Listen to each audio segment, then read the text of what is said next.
Guide natin today. Sure ako na kailangan nyo to. Lalo na sa mga laging stress sa buhay nila.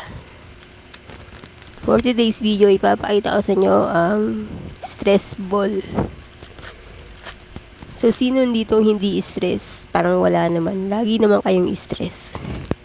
So, kung nai-stress kayo sa taas ng bilihin, nai-stress kayo sa mga kapitbahay nyo, chismosa, nai-stress kayo sa boss nyo, bahala kayo.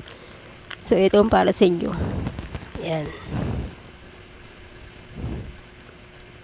So, stress ball yan, guys. Yan nyo. Pwede nyo yan lukot-lukutin pag nai-stress ka. Yan. Lahat ng galit mo, i-release mo. Yan. Lukot-lukutin mo, bahala ka kung anong gawin mo. So, nag-try ako, effective naman. So, kung nai-stress ka talaga, itong para sa'yo. Yan. O, ganyan-ganyan ninyo lang, guys. O, pag nai-stress na kayo sa buhay nyo. Yan. Ganyan-ganyan ninyo. O.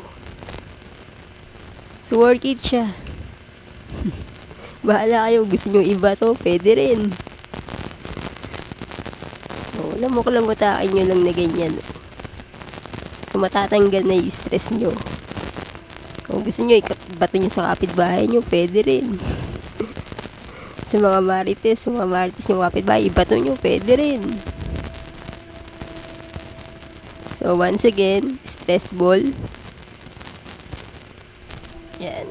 Pantanggal ng stress. So, naka-receive tayo ng 2. Yan. So, thank you sa nagpadala. Yun lang, guys. Thank you for watching.